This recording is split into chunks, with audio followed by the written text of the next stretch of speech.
Mr. President. Senator from New Jersey. Thank you very much, Mr. President. I rise today with my colleagues in advance of today's Congressional Review Act vote. Now, I want to be clear about something. We're here today for a CRA vote, a Congressional Review Act vote, that is on agency guidance, not a rule, but on agency guidance from 2013 that seeks to protect consumers from discrimination. CRAs are rule rollbacks. They're rolling back rules. They are not, though, meant to apply to years-old guidance from federal agencies.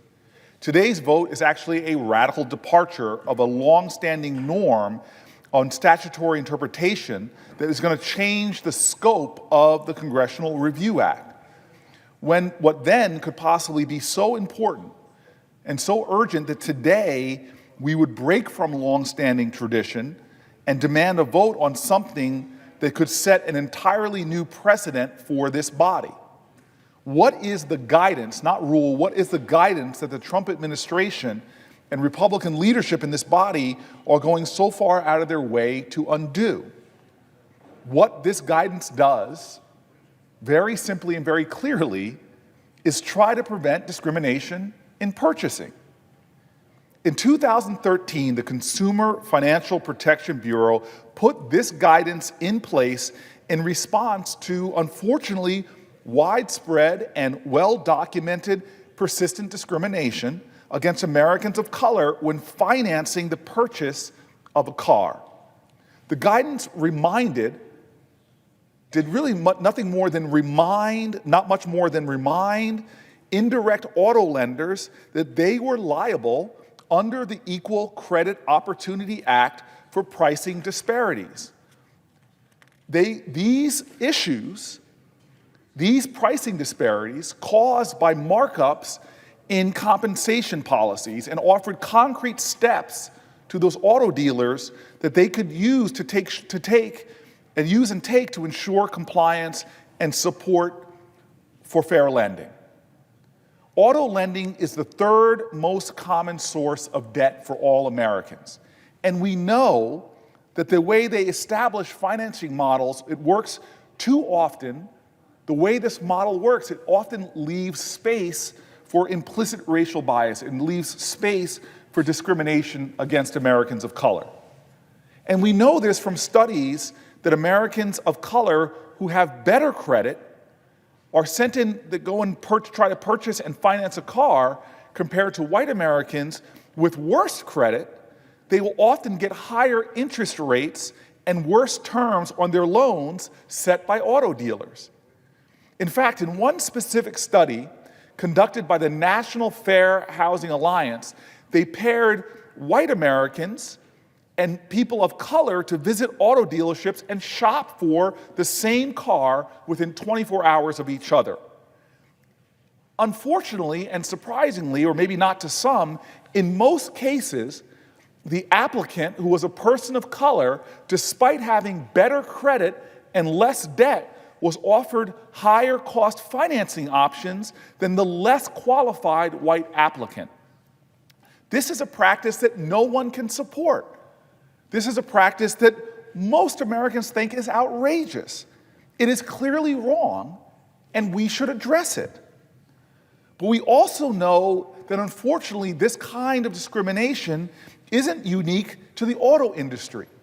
There are many areas of American lives where people of color, under the same circumstances, are often paying more. We know that implicit racial bias exists across sectors and industries and is a persistent issue causing people of color to have higher costs of living, to pay more. Take the three largest lending markets: mortgages, student loans, and auto loans. We know discrimination persists in mortgage lending. A recent report by the Center for Investigative Reporting analyzed 31 million mortgage records from 2015 and 2016, just a couple of years ago. And they found that people of color were much more likely to be denied conventional mortgage than white applicants, even after controlling for the economic and social factors, including applicants' income, the size of the loan they sought, and the neighborhood where they wanted to buy. They looked at student loans. For-profit colleges disproportionately enroll students of color and saddle them often with unaffordable student loans while offering little in the way of value in exchange. And payday loans. Study after study show that payday lenders concentrate themselves in communities of color where they prey upon financially distressed, low-income people and make a bad financial situation markedly worse. In 2018, we should all agree that we should be doing everything we can to protect against this kind of discrimination.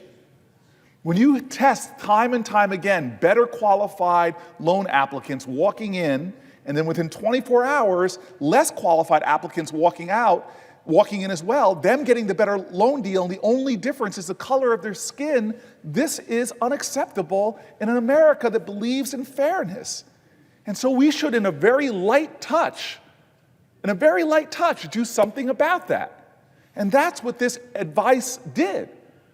This advisory just simply said, hey, auto lenders, here are some steps you can take to address this issue.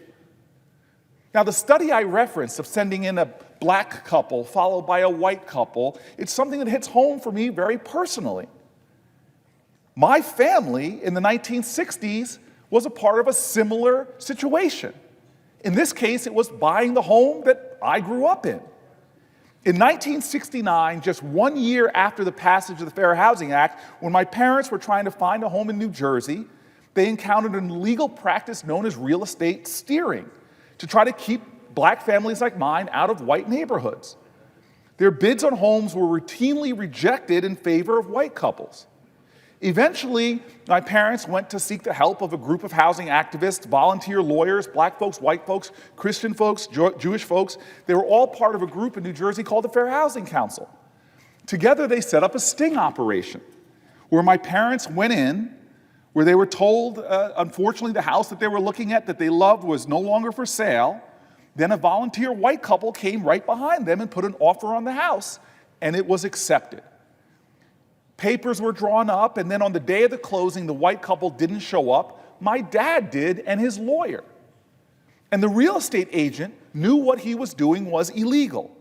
So first, he didn't accept it. He actually got angry. He, in fact, got up and punched my dad's lawyer in the face and sicked a dog on my dad. A melee broke out, but by the end, he was pleading with my father not to move into the neighborhood, saying crazy things like, your people won't be happy here. Now, this was saying that the neighborhood didn't have things like my people, but in this country, we're all one people, one nation, united, indivisible. There shouldn't be different rules and different laws and different treatment based on the color of our skin. I can't believe we're talking about this in 2018. But my family, thank God, moved into that house. I grew up in that hometown, a nurturing community, incredible community that welcomed me, nurtured my brother and I. I'm here today because of that kind of activism and people willing to stand up and say something basic and simple. You should not discriminate on the basis of the color of someone's skin. It's part of the reason why I grew up where I was because there was a law that was on my family's side, passed by this body, the Fair Housing Act. And I'm proud that we, Republicans and Democrats, for years have stood up for this basic principle, this basic ideal. An even bigger part of the success of my family, my life, is because there were people who didn't just celebrate the passage of a law, didn't just say their work was done, but they remained vigilant and active and attentive in making sure that that law was made real in practice. They knew that protecting America's civil rights was not a one-and-done endeavor, but required constant vigilance. The fact of the matter is we have so much work left to do in this country. It's frustrating. We have a lot of work to do on controlling for the impact of implicit racial bias. We have people from courageous police officers to courageous activists, police leadership talking about the presence of implicit racial bias. I've been pleased that even Republican judges nominated that I get to interview on the Judiciary Committee speak to the presence of implicit racial bias in the criminal justice system that often results in people with the same crime, same circumstances, getting longer sentences just because of the color of their skin. This is not a partisan issue. This is us working against these issues and these factors in American life, making sure that the basic idea of fairness in American society is upheld. Outside of this body, American people know how implicit racial bias seeps into our criminal justice system, into our workplace, into our schools. The question is, what are we going to do about it? Why today are we going out of our way, possibly creating an entirely new congressional precedent, changing advisories into rules that then can be rolled back? Why are we doing this on this issue? To roll back guidance that reflects something that most of us should be able to agree on. That when an American goes in to buy a car and get that car financed, the loan terms that they get should be based on their credit worthiness, the amount of debt they have, not the color of their skin.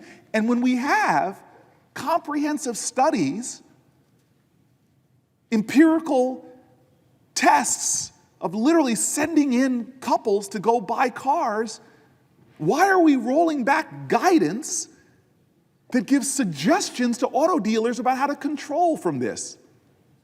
Why would this body, with a history of trying to address racial injustice, roll back a rule that's trying to address and control for its practice in auto lending?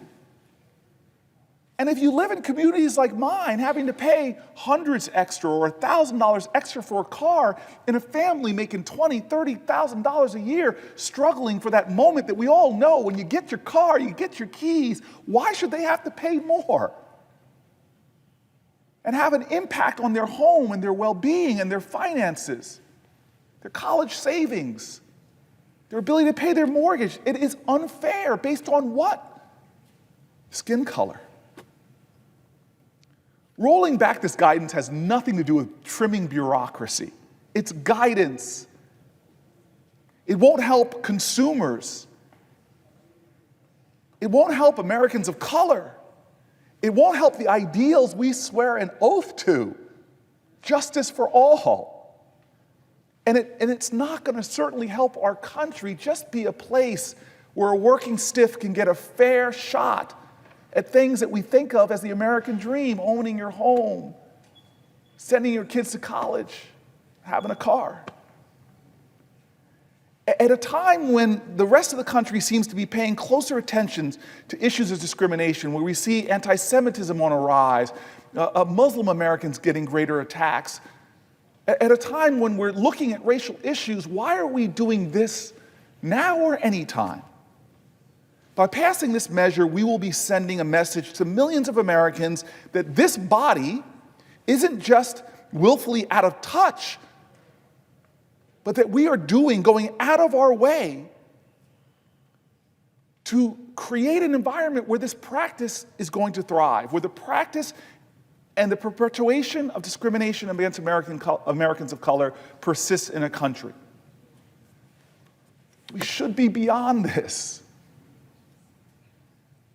This is a chance today where we can make a difference. It may not seem big, but we can send a message that these kind of practices won't be tolerated. We can send a message that every American matters to this body. We can send a message that discrimination, that prejudice, implicit or not, will not be tolerated on this soil.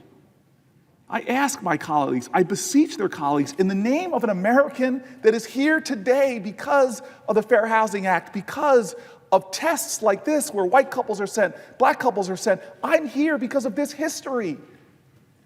Why today would we turn our backs on that kind of progress and not stand up for basic American fairness? Thank you, Mr. President.